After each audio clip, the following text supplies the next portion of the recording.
Robots Radio. Games, lore, stories, community. Just press play.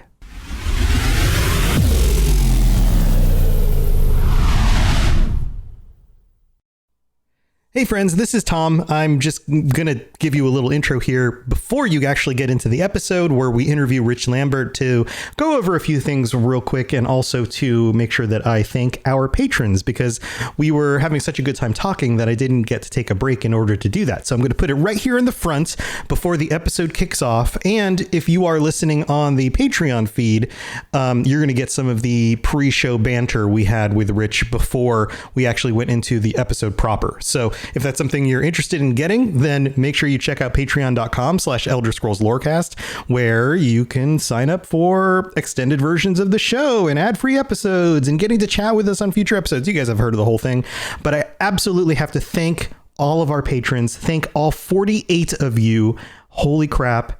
48 of you guys, and especially Jared B, who is Akatosh. He is our top level tier 6 patron, and our 2 tier 5 patrons who get thanked every week, Noodle Al Dente and Stephen R. Thank you so much to all of you, not just our top 5 and tier 6 patrons, but every single one of you.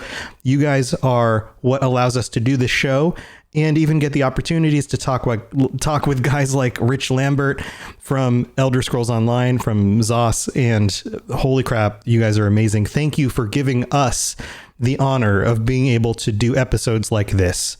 You guys make this worth our while. Thank you so very much. All right, I'm going to stop thanking you guys. We're going to move into the episode. Enjoy the interview and let me know what you think. I would love to hear your thoughts on this. So reach out on the Discord or on Twitter or wherever. Let me know what you think about this interview. We'll talk to you later. This show is brought to you by our patrons at patreon.com/Elder Scrolls Lorecast. Robots Radio presents The Elder Scrolls Lorecast. Welcome to the Elder Scrolls Lorecast, a place where the Elder Scrolls community can come together to discuss the boundaries of our knowledge about the universe of the Elder Scrolls.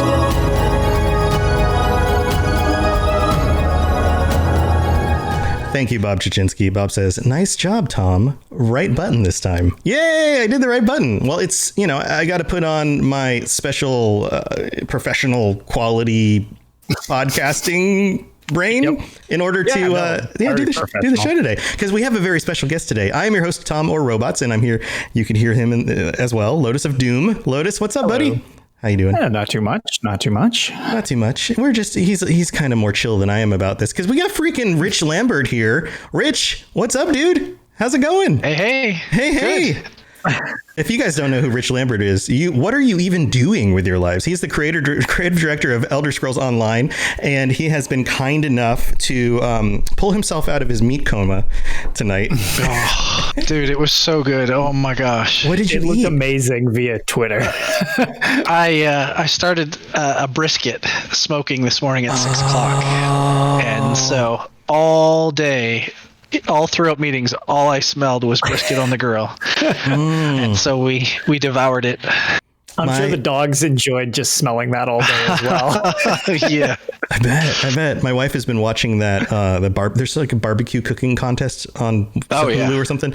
And it is freaking amazing. Like these barbecue chefs are like, they're building their own cookers out of concrete, and they're 12-hour cooks, and they start at night and they stay up all night in like the finale. It's phenomenal. I've got a new appreciation for like what it takes to cook a brisket or whatever. So that sounds amazing. Advanced grilling.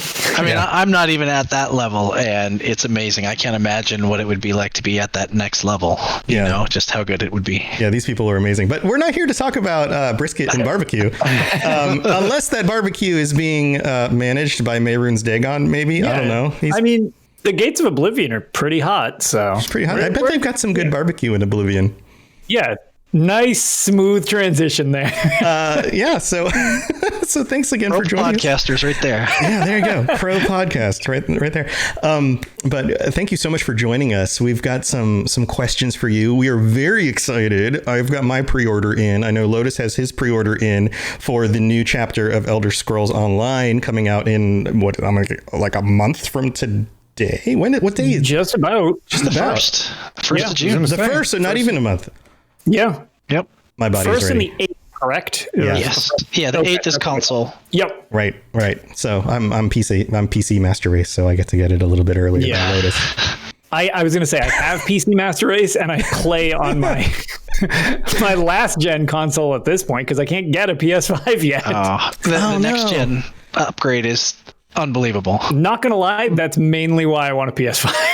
Yeah, it blew me away the first time I put my hands on a controller and started playing it. Like, it was unbelievable. So yeah, I can't wait for it to get out and people start playing it. The jump is really why I was like, okay, I need that now. Yep. So I remember like 6 months ago, Lotus was like, I don't know, I'm fine with my PS4. It's fine. Maybe if they have like crossplay or something, I'll do an upgrade. And now you're like, no, it looks so good. I absolutely have to get one. That's the thing. If I can ever switch just to straight PC, because now my PC is way beefier than it was back in the day, I would be happy with that. But at the same time, I'll take the next gen upgrade as well, because I mean, that's still better. And it's like, I've got the setup for it. So I just need this to be running at maximum for what it's able to. Yeah. So, hey, why don't we dig into some questions here? Because we've got a very limited amount of time. Speaking about a new year of contents, this is something we've been through a few times. I'm actually wearing the shirt from elsewhere that I picked up. I like it. Last time I got to meet you in Vegas. A little over a year ago, and that's when I bought this shirt, because you guys had all the shirts up there, and finally my resilience to actually spending money on things was whittled away by the event, and I gave in and bought a bunch of stuff that I had tried to stuff in my suitcase and get back on the plane. So that was fun. But with the whole new year of content coming out, what I want to, my first question is, like, personally for you, because you play the games, you don't just creatively direct the games, you're a player as well. And when it comes to sitting down and actually getting to play the new content, once it's released, it's in its, full release state, what are you most excited about digging into, especially with this next year of content? I'm always blown away at how the real voices change the feeling of everything when you're playing it.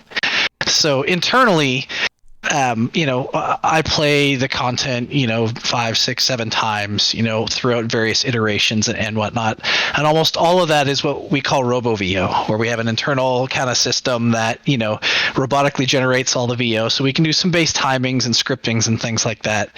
And you don't get any of the emotion. You kind of all imagine it in your head. And then when you actually get onto the live servers, that's the first time, for the most part, that I get to sit down and play through the content and hear what the voice actors do and what they've added. And that's awesome. Always blows me away getting in there and just, holy cow, this turned out so fantastic. So you're saying you play through the game like 4 or 5 times with basically Stephen Hawking as your... Yep. All of the voices in the game. It's funny. I pictured Siri immediately just talking no phone. Actually, I already am going to trigger my phone, so I'm going to mute that before that happens. But yeah, that's what I'm picturing. Yeah, and you kind of get used to it, and you can almost read or hear emotion in the RoboVO now, because we've been doing this forever. But it's totally not the same. It's really mind blowing how much different the stories feel when it's a real person reading that line. Yeah, and the voice actors that you get are very talented. They're wonderfully talented. In fact, the voiceover and the sound effects in the game are so good that every so often when I stream the game, I will play through a part and role play my character, and that'll go up as like extra episodes on this podcast. And people actually listen to them. I was very surprised at first. I was like, if people can watch a game stream, then would they listen to like bits and pieces of a story, played through? And they totally do. And it's not because of me. It's because of the quality of the voice acting in the game and the sound effects and all of that stuff. So it really does. Music, just the whole thing. Yeah. Even if you can't see it, like just hearing everything puts the images in your head. That's how well done it is. It's really amazing. Yeah, I think, and my wife actually tells me this all the time, but one of her favorite designers on the team is actually Brad Derrick. And he's our audio director, and so he's the guy that composes all the music. And every time she runs into him, she's like, "Brad, I haven't turned the music off yet. I still love it." And normally the first thing she does is she turns music off in games because it gets old quickly. Yep. And she still has it on when she's playing. She just loves the music and the audio just overall. So it's pretty remarkable.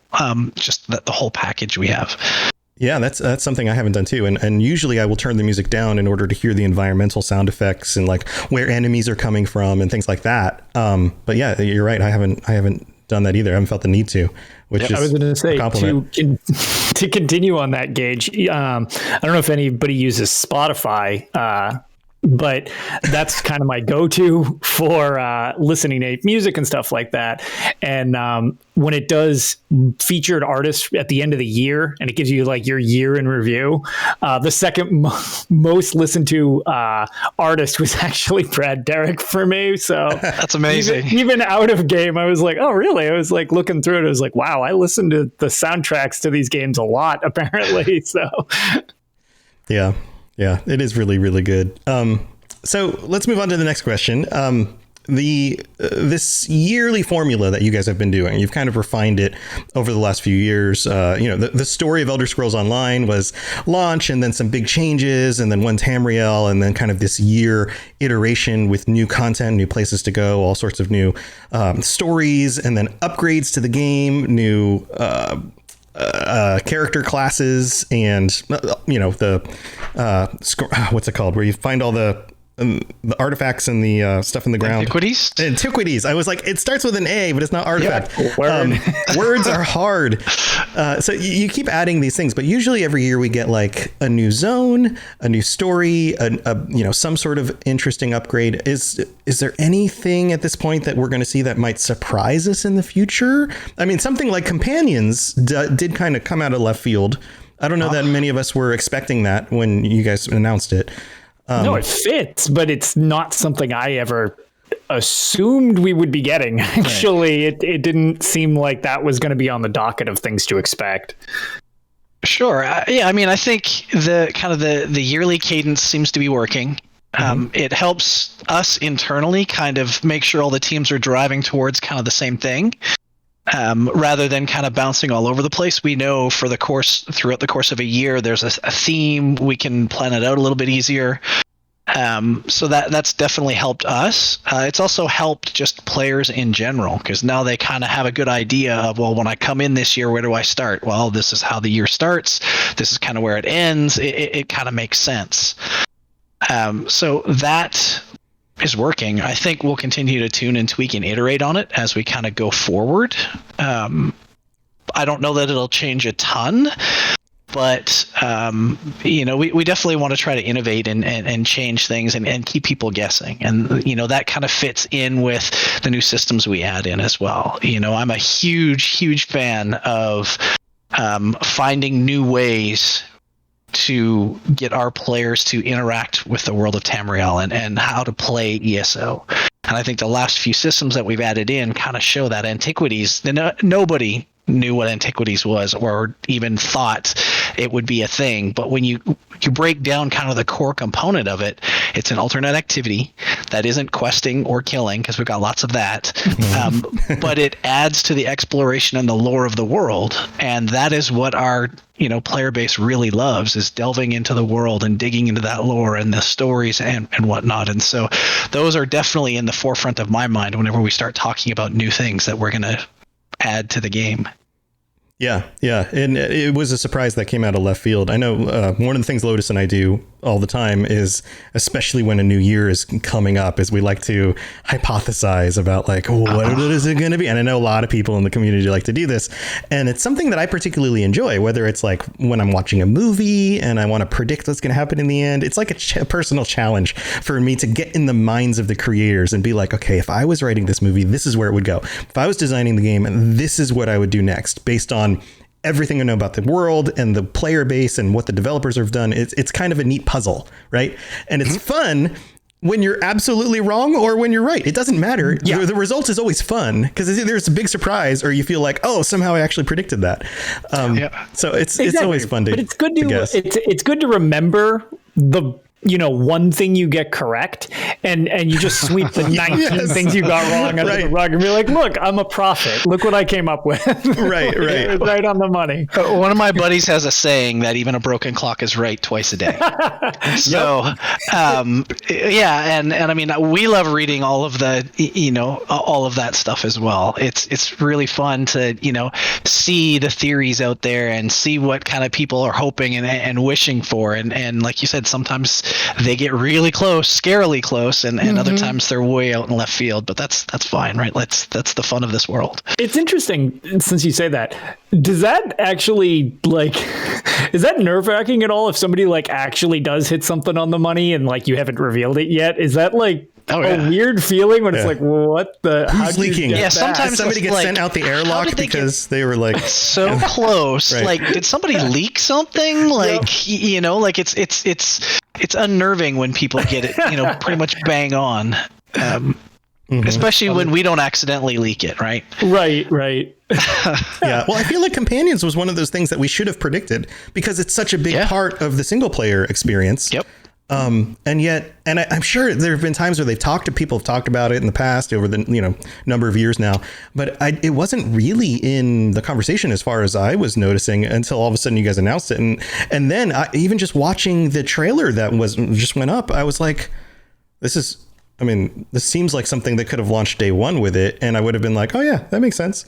It just 100% fits, but it's not like it was missing and to the point where we were like, we need it. It just fits. And I think that says a lot about the way that you guys process what you're doing with the design of the game and making it work as an MMO style, but still inherently its soul is Elder Scrolls, and those two things melding together really work together in the way that you've been able to. And I'm sure it's a very difficult, long, hard process, but you've been able to kind of tread that line in order to figure out how those two things fit together and make them work, which is really cool. And it's a credit to you and the team. I mean, that's amazing. Yeah, it's definitely not been an easy road. Yeah, I'm sure it's a lot of work, but looking back, I'm sure you can also go, well, yeah, I mean, we tried some things out, but really there's that general uphill climb, over time, and then things you progress. So, you speak about the lore with the antiquity system and that being a core part that a lot of people go to in the games. Is there a chance? Okay, so now that we've got all these rumors about Starfield might be out this year, who knows? And the Elder Scrolls 6. Here we go. Yeah, the Elder Scrolls 6 is on the next on the list for that team to be working on and releasing. How does it work? Because this is going to be the first time with the Elder Scrolls 6 over who knows how many years from now it'll come out, that there will be a mainline Elder Scrolls, more traditional game released while Elder Scrolls Online is a thing. Is there... Assumedly. Yeah, I'm assuming it's going to keep being a thing. It's a successful, We're not going anywhere. You're not going anywhere. It's a successful game. We all keep playing it. You keep making stuff. We keep buying it. It makes sense. It's going to stick around. But when it comes to the lore, is there, are you guys going, okay, how do we tie these two things together?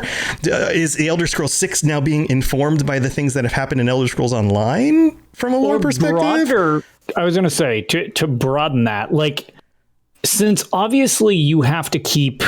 I mean, you guys don't just write things willy-nilly. There's obviously a lot of thought to it. As I've been playing through the older games, I see so many of the connections that you all make these nods to games like Shadowkey that was on the N-Gage, and me and 14 people have ever actually made it through. Right. And there's a pickpocketable item from there that's a star tooth, and I'm like, holy crap, that was the quest item from Shadowkey. Yeah. Nobody's going to get that reference. So clearly you tie it into the whole series. I would say broaden that question to that.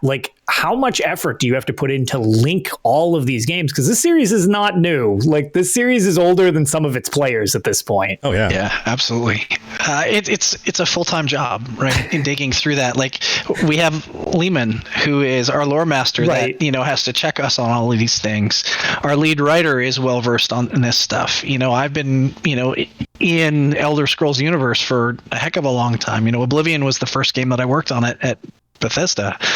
And I don't even know all the things. And we have a really good relationship with the BGS team where, if we're not sure about something or when we're pitching a new story idea, we pitch it to them first to make sure we're getting it right and doing the lore justice.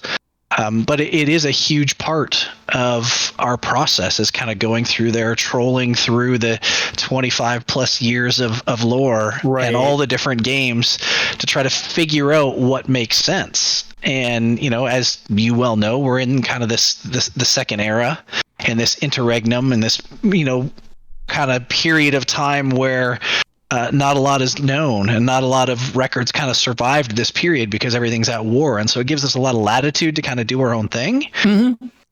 But our goal is to make sure that it feels like it's part of the world, and any chance we get to kind of tie into the world and the other games, we try to do it. Yeah, because there's a lot of formative things that have been happening in the Elder Scrolls Online. Having done a lore cast, this is something that, is something that we talk about all the time. Yeah, that's what we need to learn. Right.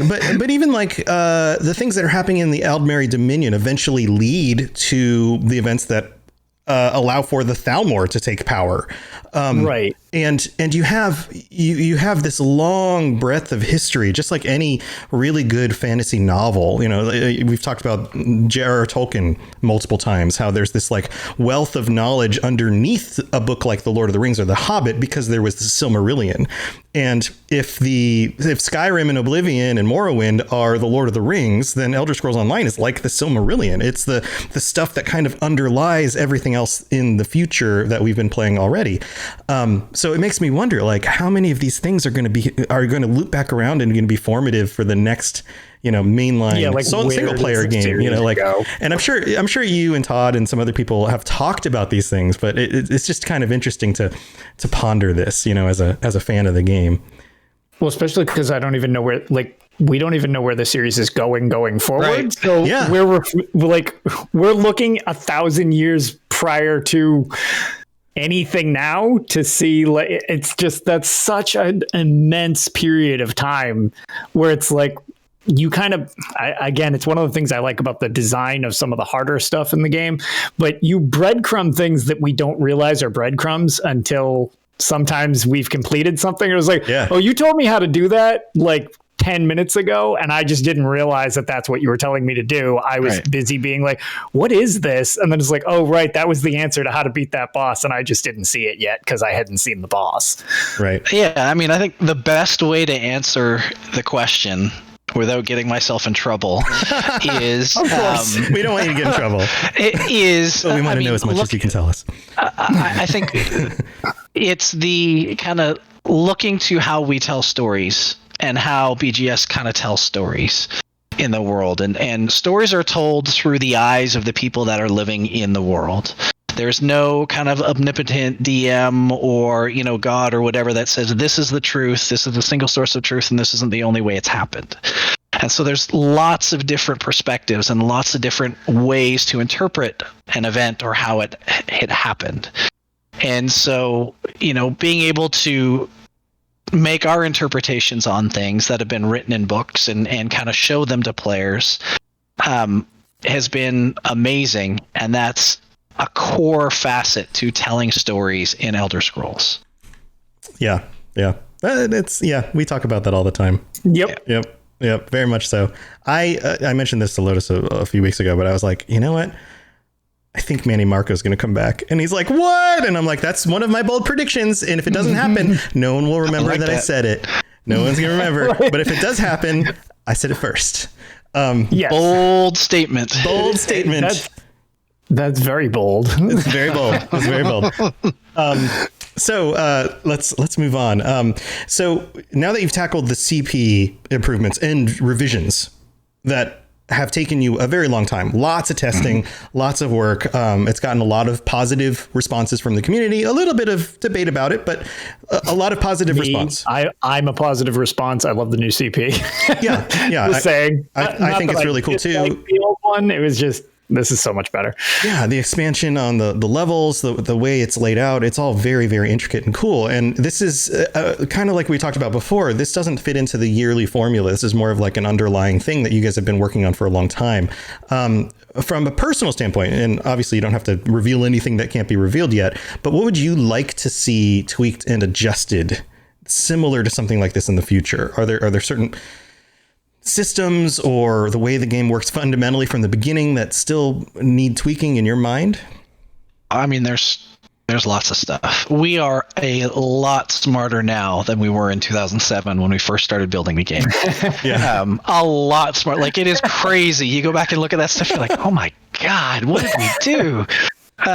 So there's definitely a lot of what I'll call kind of like tech debt to kind of go through and to look at and see if there's better ways to improve and do things a little bit smarter.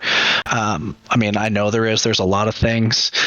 And so that is one of the big things on the list, is kind of going through and auditing a lot of those systems and looking at them and going through and adjusting them. I think a really good example of that is the CP system, right? The performance wise.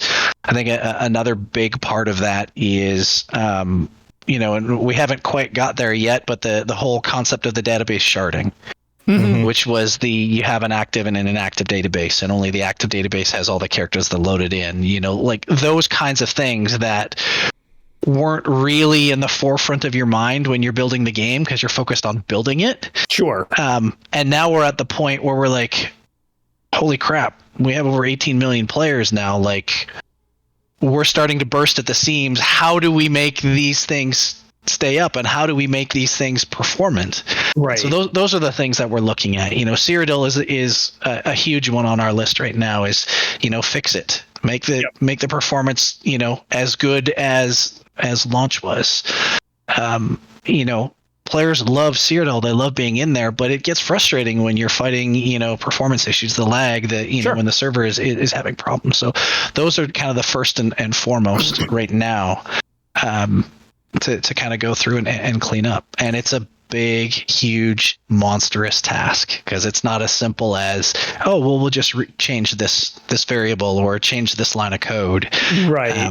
Because it's all based on just load, and load issues are the hardest things for us to try and debug and fix. Yeah. Well, especially from that aspect is like in terms of the PvP side of things, like I prefer Cyrodiil over BGs just because I like the huge. I mean, I'm the first one to say it's like I love Zergs. Everybody's like, "Oh, Zerging sucks." It's like, no, Zerging is great. That's how medieval war worked. Like, I'm a Zerg surfer. I love it. I love it.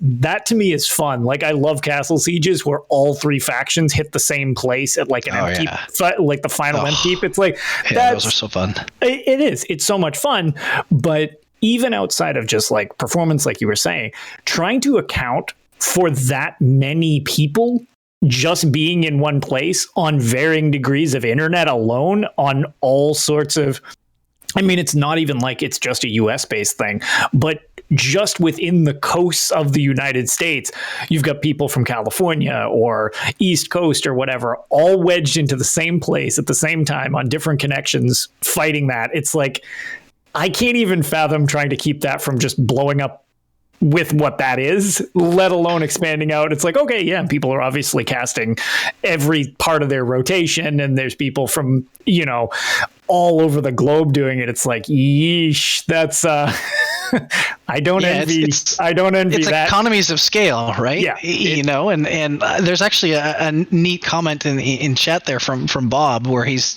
saying, 18 million players times characters, that's a heck lot of he said F-ton, but I'll say hecton of data, and it really is, and we have to plan for that, where when we did the mail expiry finally, right, like that was a huge thing performance wise on the server, and on the database side it sucks for the players because they've had this stuff stored up forever. But just that one small change nuked over 50.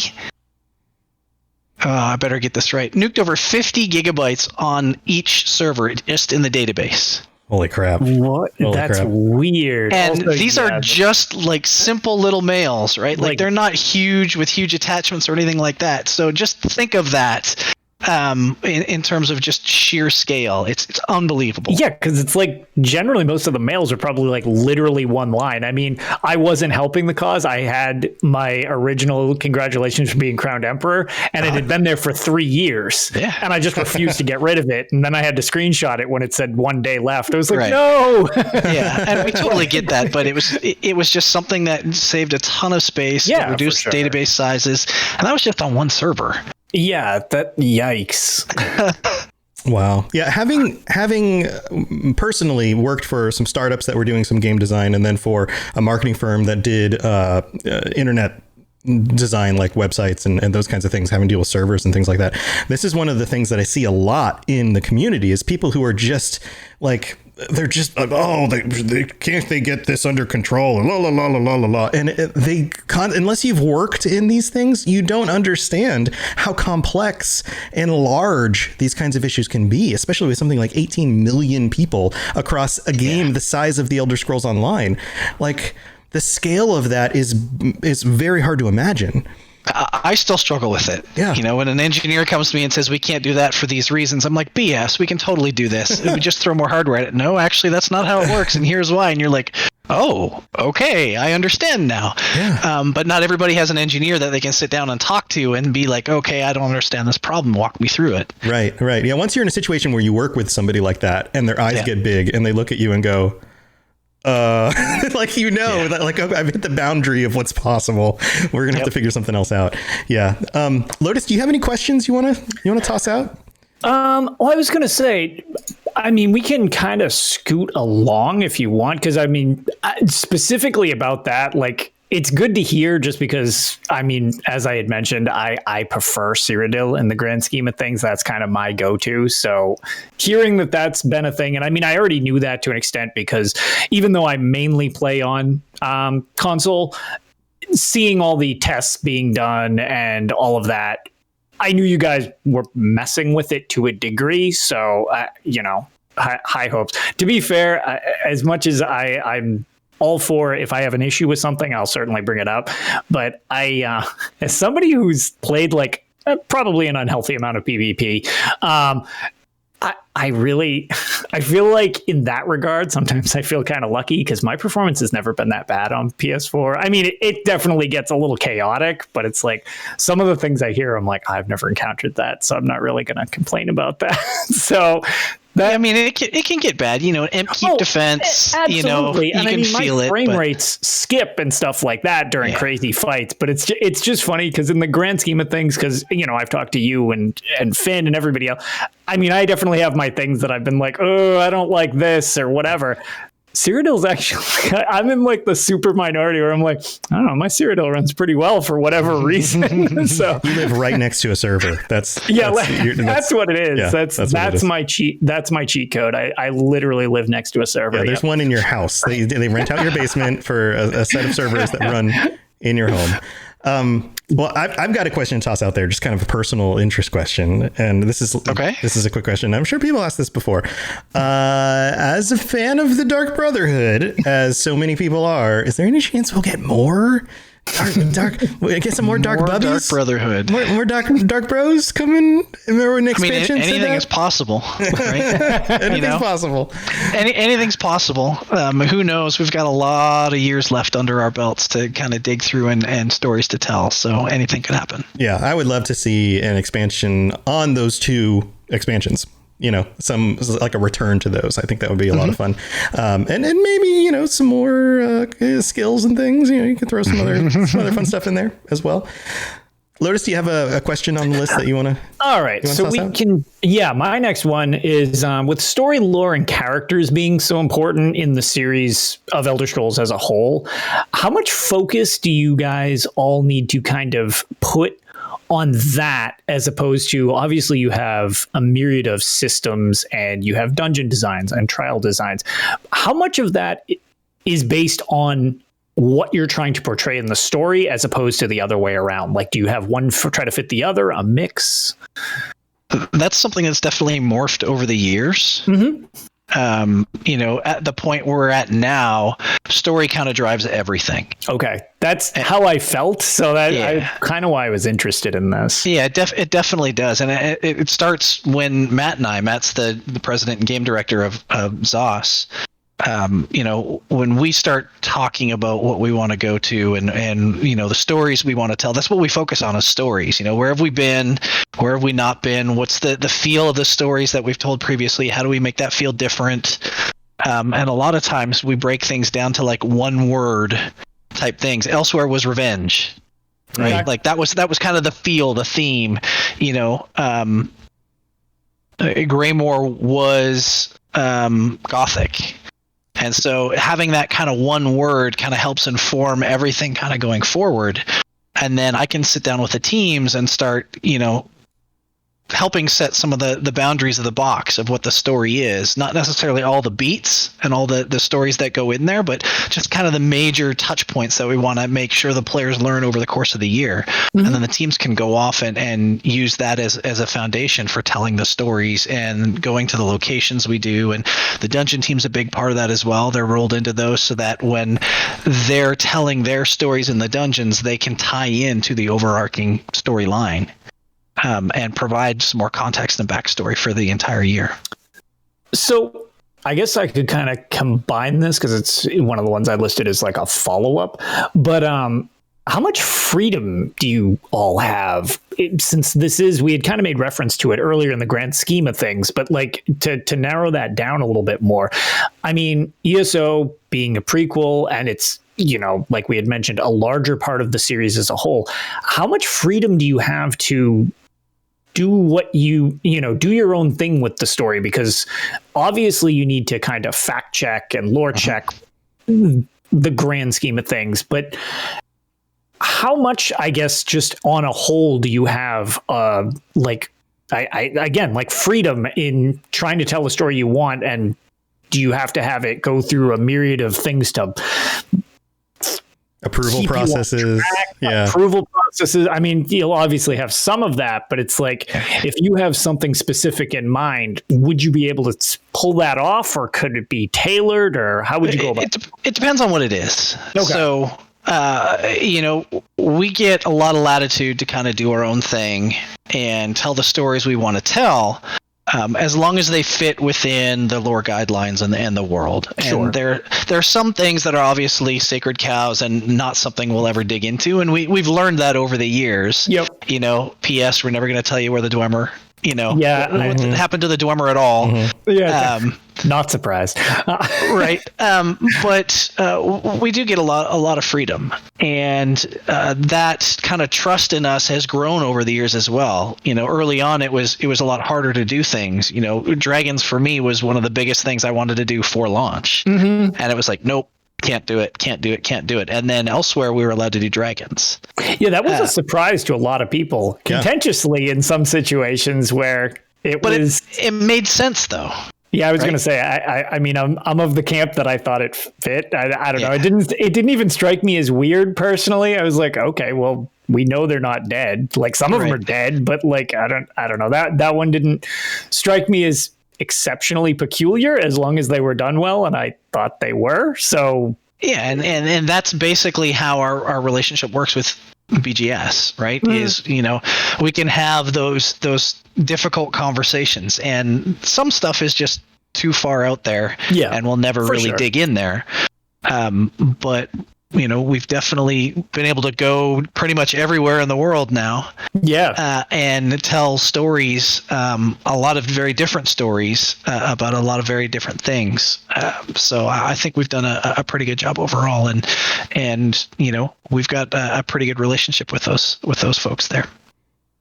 That's great. When it comes to exploring different places in the world, do you enjoy tackling new regions, or do you like revisiting other region, like the Skyrim stuff? Like, we'd been there and we're revisiting it, or Morrowind, been there revisiting it, or is it more fun to just go to a place we've never been before and have free reign, or at least as much reign as you can, to make it your own thing.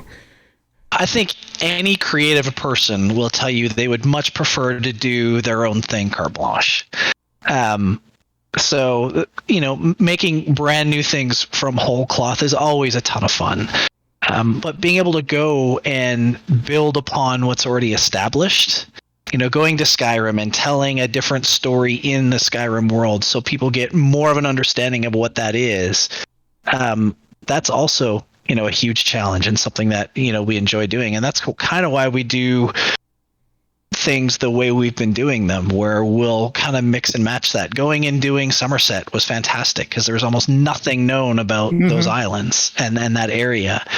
And so we got to really play with things. But Morrowind was fantastic. Skyrim was fantastic for its own different things, reimagining those areas almost 1,000 years before. We got to show you Vivek City being built. Like, how freaking cool is that? Yeah.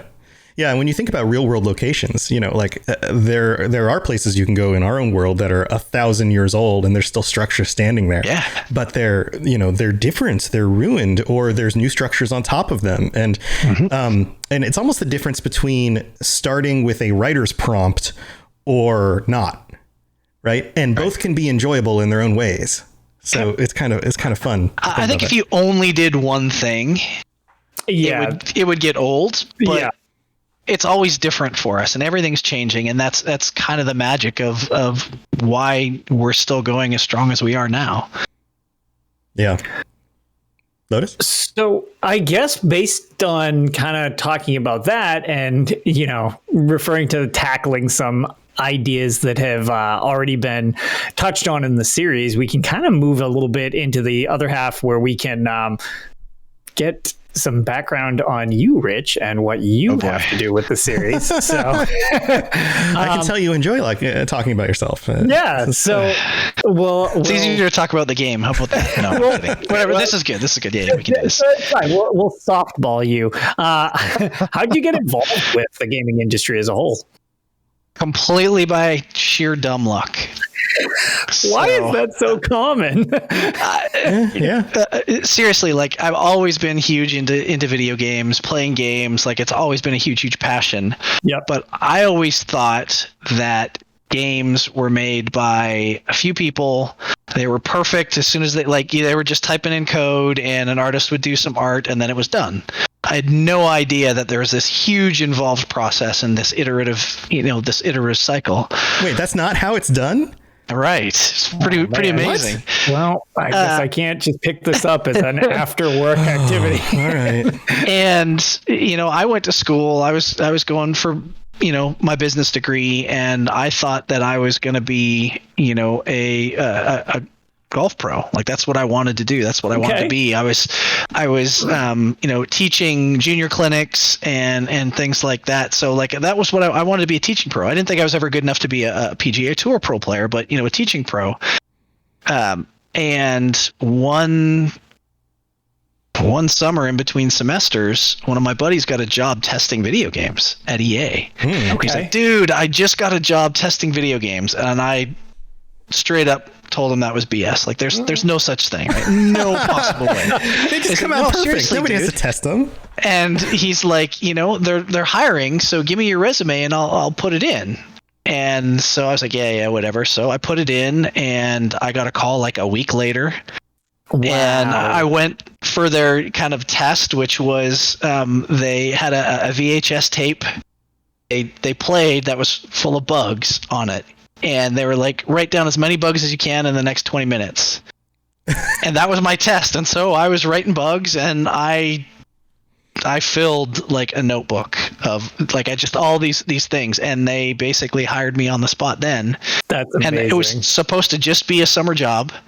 And it turned into instead of a contract, it was a part-time over 25-hour contract that lasted 7 years. Okay, that's a pretty involved part-time contract. And I just kind of went from there. I spent 7 years in QA and then moved into production and then moved into design, and then now I'm the creative director, and it's been 26 years. Mm-hmm. Okay, that's amazing. Yeah. Sheer and utter dumb luck. Wow. Yep. Yeah, a lot of people ask these questions. There are a lot of people in the community that being, working with a, game studio or something like that is one of their things on their list of like, oh, it'd be nice to do this. But I feel like the path, and I've heard other people talk about this, the path continues to change and evolve as studios have evolved and grown and those kinds of things. Do you think it's, for somebody starting today, do you feel like that's still a path that would work for them? Yeah, it does. We at ZOS, we do a lot of hiring from our QA team. Mm-hmm. So much that we've been told stop because you're poaching all a lot of talent. Yeah, we won't be able to QA anymore. Stop it.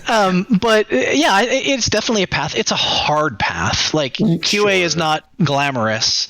No, I've worked QA briefly. Right, and depending on where you are, it's better than some other places. But it's totally not glamorous. I think, as a hiring manager now, the things that I look for are, the passion, like going and getting your degree in game design or whatever. That's great and all.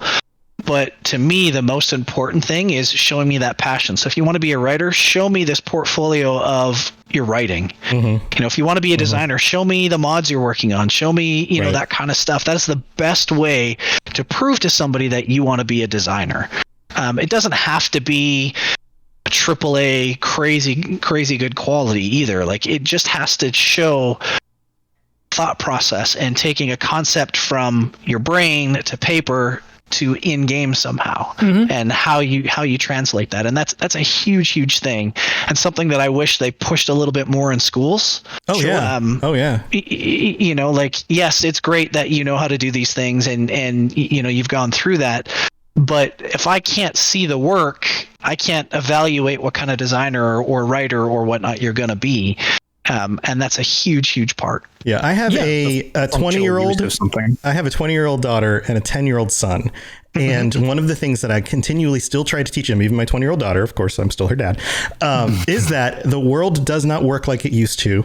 And if you want to work in the career that you want to work in, do it for free as much as you can until somebody will pay you to do it. There's a slippery slope with that statement, right? Yes. But like, if you want to be a game designer, then start designing your own games. Start doing it. Start modding your own stuff, so that when you finally get that interview, you can say, "Here's the portfolio of work that I have. This is all the effort I've put into it. These are the processes I've gone through." You're gonna answer all their questions for them, because they're gonna see that you either fit the job or you don't. And that's the best way to interview for anything, is to just be able to show them, hey, I can already do the job. I'm also really driven. Okay, so you sound like a good candidate. Yeah, absolutely. And I get a lot of people, either fresh out of college or just random people are like, hey, I have good ideas on making video games. How can I get into the industry? And I hate that question, because everybody has ideas, right? There's no such thing as an idea person in the games industry anymore. Everybody has ideas, and the best ideas come when a bunch of people get together and they collaborate on something. And so what you need is the skills to translate ideas into working designs or working art or working, words. Yes, I was gonna say fiction, right? right. Ironic words was the hardest one to come up with there. Right. It always is. Can you tell what I'm good at? So yeah, it's definitely changing and morphing as time goes, for sure. And it can still happen. You can still make your way up through the QA track. It's definitely hard. Yeah. Well, there you go, guys. Everyone who's thinking about getting into game stuff, start doing it on your own. Start just doing things. You'll learn so much just by doing stuff. I mean, and it comes to like podcasting too. Like, there's no podcast track in high school, right? There's I mean, I guess you could go into like broadcasting or something, but you just have to do it. You just have to do it, and then you do it, and then you listen to yourself and you go, well, that's cringy. And then you do it some more, and you listen to yourself and you go, that's a little less cringy. And then you just keep doing it, and then eventually you figure it all out. It's just the iteration nature is huge. Yeah, exactly. It's never right the first time, and if it is, it's sheer and utter dumb luck. Sheer luck. Yeah, I was gonna say, absolutely. Yeah.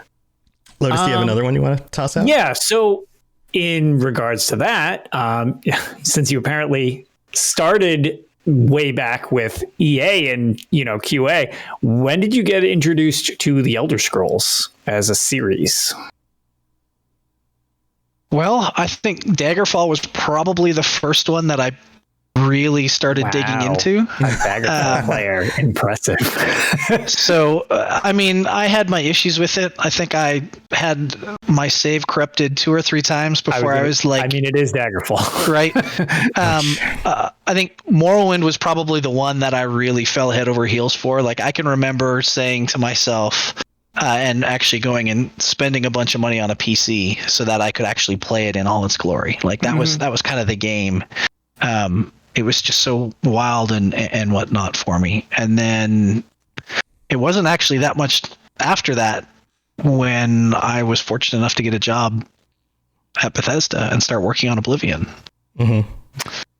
That was my entry into the series, was Oblivion. Oblivion? I tried to get into Morrowind. And I was, I'm old enough to have been playing games in the 90s when the other ones were out, but I was just playing other games. I guess I didn't have friends who were playing those games, and so I didn't take the dive to try them out. And it wasn't like there was, YouTube or Twitch where I could watch somebody do it and be like, oh, I want to try that. If it didn't show up in a game magazine or something when you didn't really know much about it. But yeah, and that's something that it was Oblivion, the first game you worked on. It was the first game I played, and have been into role-playing games and those kinds of things for a long time. But that game was formative for me as a player because it was one of the first times I truly felt like I was role-playing my character, and the game brought me to that rather than me imparting that on the game. If that makes sense. Like I remember going to visit my parents, and they were like, so what's new? And I was like, oh, there's not really a whole lot new. But the only thing I had in my mind was, I've been playing Oblivion. I'm thinking my parents are not going to want to hear me talk about the game. And I'm like, well, that's okay. I'll talk about it. And I spent like an hour telling them about how this game was so well designed that it had me entering a world that I didn't understand and feeling the need to explore that world in order to continue and learn more about it, because I was being pulled into it. And there's something magical about that. And it's something that, I don't know, persists to this day when you play these games. It has to do with the lore, has to do with the characters. And it's one of the reasons why I wanted to do a show like this, was to dive more into understanding what's underneath this universe. Because like, I was surprised to find out there were vampires. I had no idea. I became a vampire and didn't know what was going on and why I had these crazy dreams. And all of a sudden the sun hurts me. And I was like, there's not vampires in this game. There are vampires in this game. I had no idea.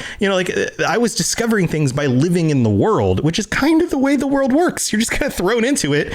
And then you just have to discover things because, there's no owner's manual on your life. Right. That's right. Yeah. So I don't know. For me, that was a big, big thing.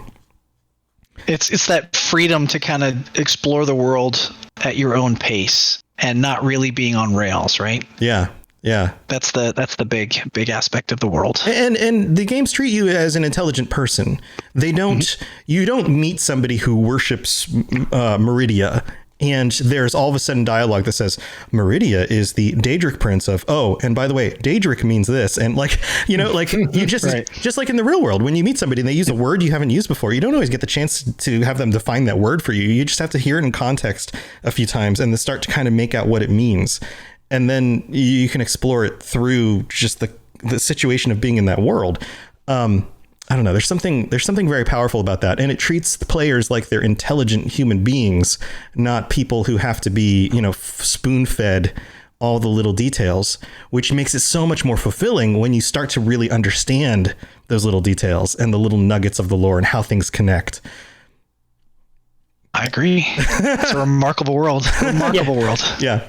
Well, I'll stop talking because we should have you talk some more. So, well, it makes it feel very lived in, like it makes it feel real using that. So, one quick question, just because it's a pretty good one from chat, from Alonso. What exactly was your title on Oblivion before we get into more Oblivion based things? I was a producer, so okay. I was leading the tech team. So there you go. For the consoles. which was where I played. So, Right.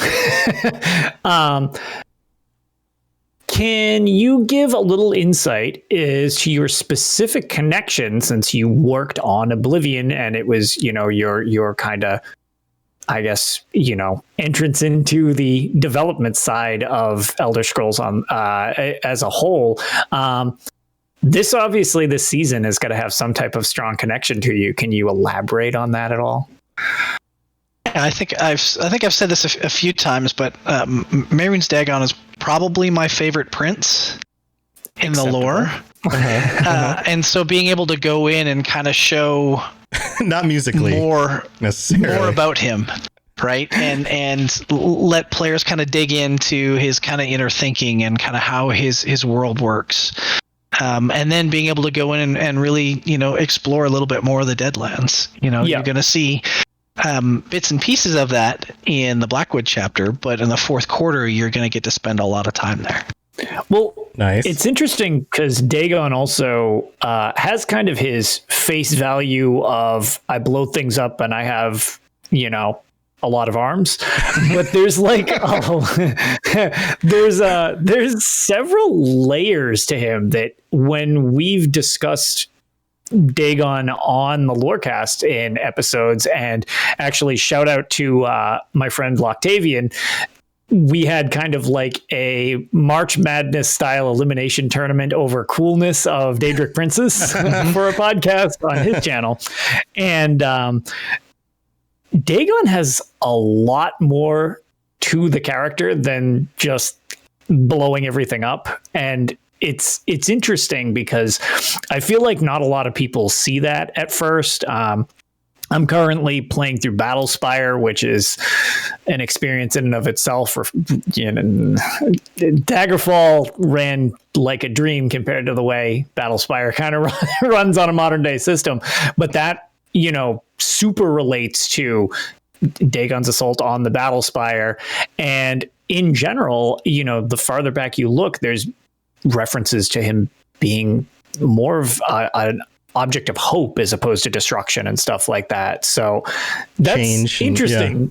Change. I was going to say change is a big part. Yeah. Right. Yeah. So I'm very curious to see how you all fill more of that story out, because his Oblivion version was, okay, I'm invading Tamriel. Like, that's pretty straightforward. You don't really do the straightforward things so much in Elder Scrolls Online. So I'll be curious to see what the twist around this is, going forward then, if that's the case. Yeah, it'll be fun to see everybody put it together. Yeah. So on a scale of between like 1 and freaking awesome, how was it? What would you rate being in Oblivion in Elder Scrolls Online the first time, and then seeing like gigantic multi-armed Mehrunes Dagon walk past you? It was pretty awesome. It's pretty awesome. The very first time, and I mean, over the course of development, I see it in all kinds of different stages. Yeah. Right. I see it in the checkerboard stage and the gray box stage, where you just get kind of rough shapes. Everybody knows what I mean by checkerboards, because I see pictures posted on Twitter all the time about finding the checkerboard worlds. So I see it in a bunch of different states, but that first time I walked into an Oblivion portal with the kind of the final world building and the final art, I was just like, holy crap, like this is unbelievably cool. And then the first, I won't spoil it, but seeing Mehrunes Dagon in all his glory was pretty freaking awesome too. Yeah, it's one of those things that I feel like was a limitation of its time back when Oblivion came out. Was this like you get to the end scene and you have giant Mehrunes Dagon, and then you got the big dragon, right? And they fight, and they're standing over the city. Spoilers to like a 13-year-old game at this point. But yeah, we've talked about this on the show. Everybody knows if they listen to the Lorecast that we're going to be talking about spoilery things. Right. But as long as it's not current season of ESO spoilers, those are really the only ones we ever dodge. Usually we kind of hold out on that for a good 6 months or so. But I feel like that must have been like a hardware limitation. Like, I can't imagine that it didn't come through the minds of you guys in development of like, well, you can have this gigantic guy stomping around in Oblivion when you go through a portal, and then it's just like, well, can we really pull that off? I mean, was it not something that was considered? I know this is kind of off to the side. I mean, everything is always considered. Yeah. Generally, designers will come up with just batshit crazy ideas, and then we try to figure out how to do that. And a lot of times, you can't do what you were originally thinking, but you find a way to get something close. And as technology gets better and better and better, you can start to do more and more things. And so you're starting to see that even over the course of ESO, like you look at our launch content and what we did, and now what we can do, it's pretty remarkably different. Yeah, it's pretty noticeable the difference in the just artistic quality of starter zones compared to later zones. And I've from PTS alone, which isn't even finished, you've got City of Ash 1 and 2 with the Deadlands, right. And then you've got the Deadlands now, and it's like, wow, you made hell look pretty. That's kind of weird. Like, that's part of that is we're a lot smarter than we were when we did that originally, but the other part is just the technology has changed, and we can just do more. Yep. Interesting. That's fascinating, because again, rarely, I mean, I guess outside of a living world like Elder Scrolls Online, will you actually get to see in the same game a shift that dramatic where you can even go from, you don't need to switch this. Oh, I don't need to go to a different game. It's just like, oh, here's where this year was, and here's where this year was. And it's like, oh, wow, there's actually like a noticeable improvement in just the visual fidelity as you move forward, or there's more things happening, even if it's just like, because again, I've always thought the game like looks good or whatever, but then it's like, well, there's more happening, even if it still looks good, but now we're doing more things at the same time. So Oh, yeah. Yeah. Every time we've had an expansion where something is different, I mean, you can talk about the dragons, or you can talk about, or even just some of the story things that happen in Somerset. And the first time you like are standing there with like 3 Jadric princes who are like larger than life arguing with each other. Yeah. And you're like, oh, crap, look at those guys. All right. Yep. Yeah. Okay. Maybe we are kind of like ants to them. I get it. I kind of get it. Like anytime you get to have one of those experiences, especially when it breaks the boundaries of what you come to expect from the game, is always exciting as a player. I'm sure it's fun to develop that stuff too and see people react to it. It's totally fun for us to kind of change things up. Yeah. Yeah. Lotus, you got any other questions? I guess. All right. So this is kind of almost like a 2-part thing, but so ESO is both very similar and different from other games in the series for obvious reasons. And you were there from the beginning phases because you've been with ESO since its conception, as far as I know, correct? I have been. Yeah. Okay. Number two hired. Okay. Wow. That's what I thought. Yep. I think it might have been the Lore Seekers that I heard that on. There was like you were right there at the start. So freaking Jimmy, number 1 hire. So the thing that I wanted to get into is the genre shift. Like, what spurred that? Like, I mean, there's been very little dabbling into multiplayer within the series. It's not the first.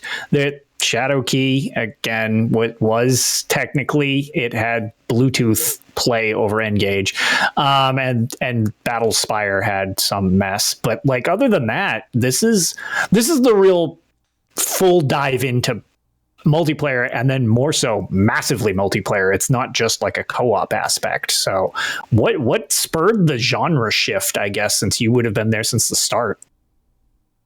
Well, I don't want to say that it was all me, but I think the story that I love to tell about this is, when I first started at Bethesda, I'm a huge MMO player, so Ultima Online, The Realm, like pretty much anything that came out, I played it. EverQuest. I met my wife in there. We're still married. Like, that's cool. That's awesome. Like a huge online gamer. Like, I love the genre. And I would pester Todd a lot about, hey, you know what? This game would make an awesome MMO. Awesome MMO. And he'd be like, yeah, whatever. No, go away. Yeah, whatever. Go away. We're worried about this other stuff. And I would bug him fairly often over the course of, the first 2 years that I was there. And then one day I got a call to go down to Rockville because I was up at the small satellite office that we had with our tech group. And he was like, we need to chat. And I'm like, uh-oh. I'm in trouble. I shouldn't have put that extra sticky note on his desk that said MMO question mark 7 times in a row. Actually, it was more than 7. But and when I got to his office, Matt Firer was sitting in his office with Todd. And Todd was like, Matt, this is Rich. All he talks about is MMOs. All he wants to do is make MMOs. He's like, Rich, this is Matt. We've hired Matt on to, explore what an MMO might mean. He's like, Matt, please take Rich. Please take Rich. Like, he is the MMO guy. Please do this. And we talked for like 3 hours that day, and I got hired, and we've kind of, done that forever. Since. So, I mean, obviously Todd and the senior management, wanted to do this for a long time. I like to think I escalated it because I was just a pain in the ass. Yep. Hey, you gotta be. Whatever works. But that's kind of, at least for me, that was kind of what I saw from the outside, and then once we were actually on the team and going through and looking at that stuff, we had a lot of really hard, difficult conversations about what Elder Scrolls with Friends meant. Just trying to figure out what that meant, how it was going to work. And, we didn't get it right. Launch was not what players wanted. Yeah. And, you all loudly let us know that. And so, what, the internet? Complaining about things? What? We're so relaxed. That first, year was really tough. And we, took a really hard look at the game we made, and the core was really good. We had a really good foundation, but it wasn't quite Elder Scrolls enough. And so we spent a lot of time kind of going through and really reevaluating what Elder Scrolls meant and how that was going to translate. And that's where things like when Tamriel came from, where it was get rid of this level gated kind of theme parky kind of hand hold you through the world and just give players the freedom to explore the world the way they want to. That's where Dark Brotherhood and Thieves Guild came from. That's where a lot of these other systems started coming online that helped improve the exploration aspect of the world. And getting to launch, getting to live for that 1.0 version was really, really tough. But changing the game was even tougher and going through that process. And I'm super proud of the team, to be able to kind of stick through that and be like, you know what, we're not going to quit. We're going to go through this. I'm super thankful for, the senior management team who is like, you guys have a good game, now go fucking fix it, right? Like, they could have pulled the plug, if we were at some other places, they probably would have just been like, life support, milk this as long as we can, and then shut it down. And they didn't do that. They knew the IP was super strong, but they knew we had a core game there. We were just missing some bits and pieces, and so they gave us the time and the opportunity to do it, and we jumped on it. And now look what we got. Exactly. Well, that's awesome. Interesting you say that, because way back, obviously before the other show that I'm on, Tales of Tamriel, I would listen to them, and they were hyped in advance for that long before I had anything to do with podcasting. And when they talked about the competition that was kind of coming out along with you guys, it's funny because the story that you just told is so much different than the story of so many of the other games that came out around the same time, which are no longer around. Yeah, it's hard.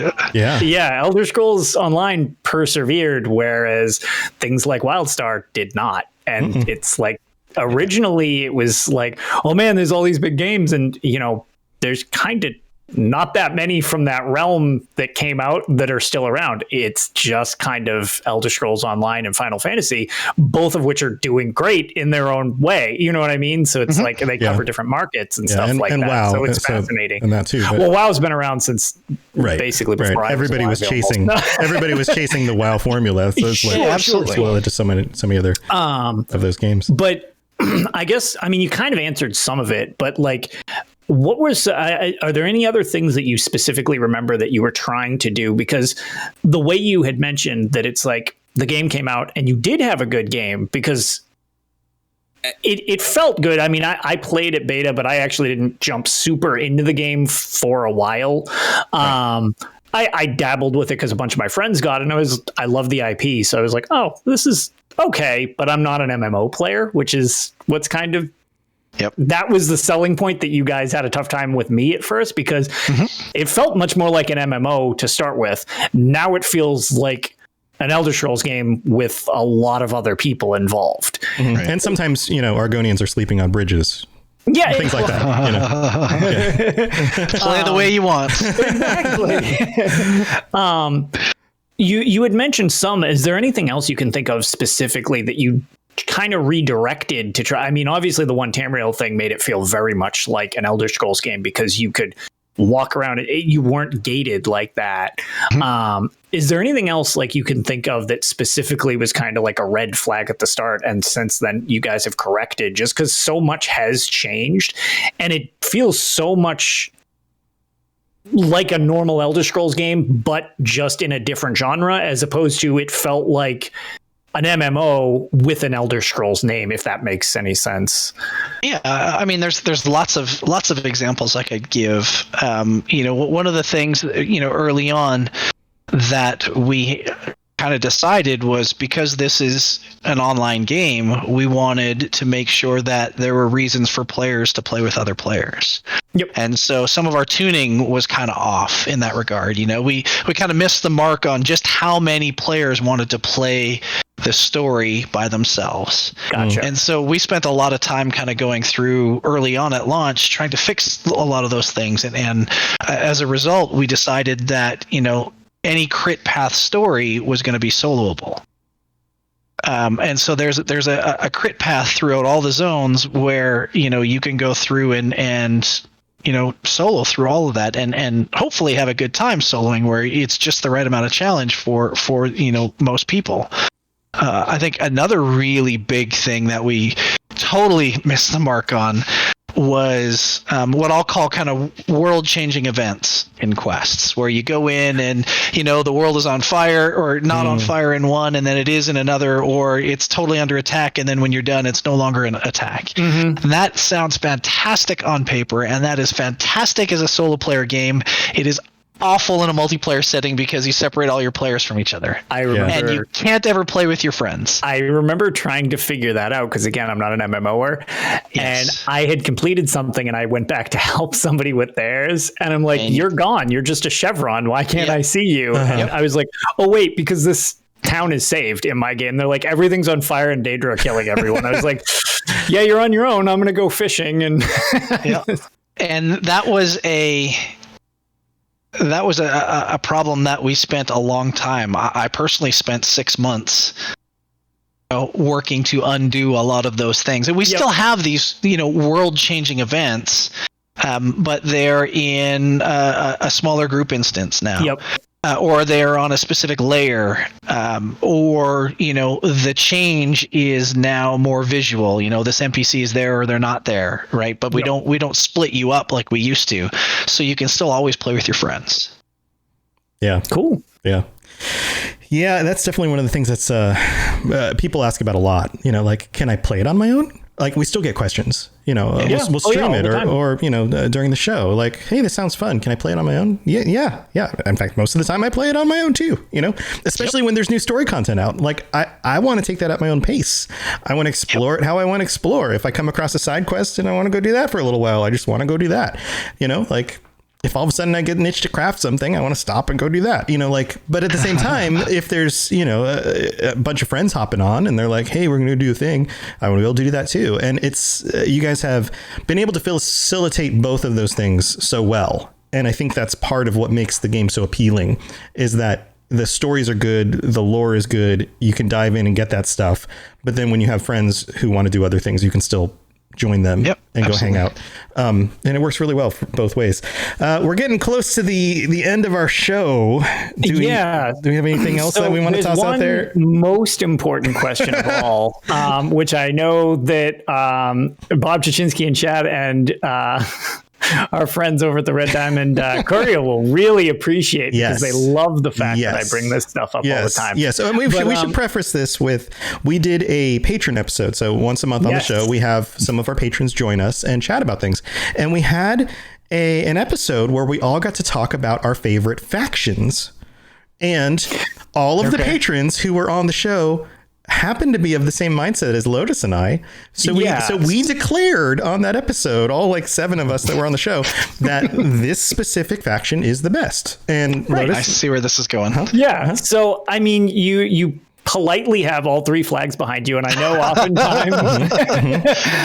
oftentimes you've got your representation of the Daggerfall Covenant, but you know Ebonheart Pack's the best, right?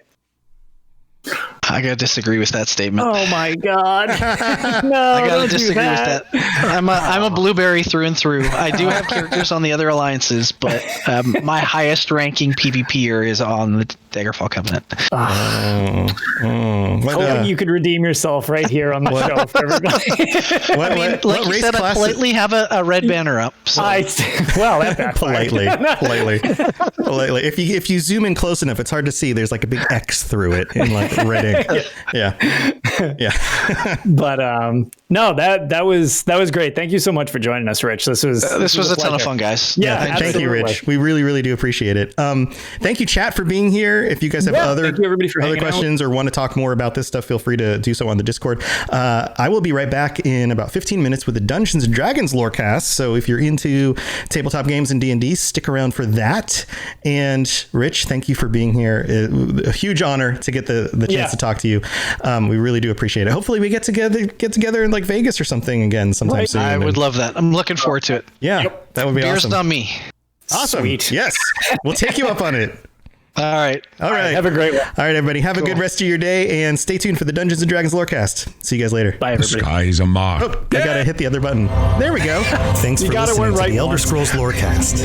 If you have something you'd like to contribute to the show, please reach out to us at elderscrollslorecast@gmail.com or on Twitter @ESO Lorecast. I really appreciate you listening, and I'd love to hear from you soon.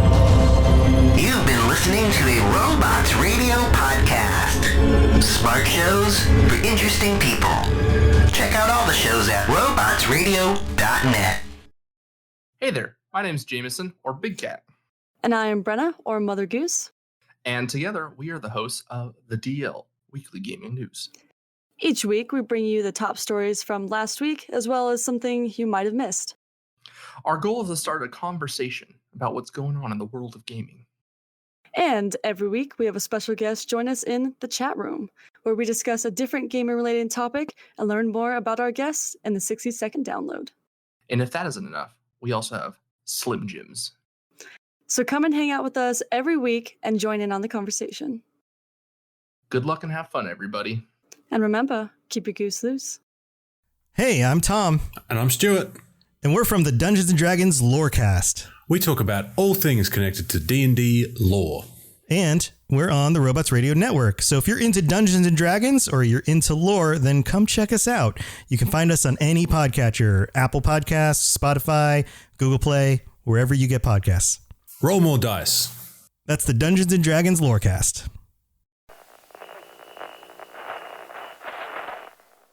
Hey, all you wannabe raiders out there, it's your bestest girl Rose coming at ya from top of the world. Now it's time for your local traffic and weather. Well, looks like almost everyone's still dead, so traffic is at a standstill. And now a word from our sponsor, because they're totally not bribing me with massive amounts of chems or anything. Seems as the stuffed shirts are back at the White Springs playing games with that total loser Modus. But hey, if that's your thing, whatever. So if all you squares wanted to hear more totally sort of, but maybe not boring stories about rebuilding Appalachia and being all goody two-shoes, definitely not Raiders, check out this thing they call a podcast. The Modus Files, whatever that's supposed to be, on Spotify, iTunes, and wherever else you listen to those things. Double ugh, they are not paying me enough for this. Till later, this is Rose. Raiders rule!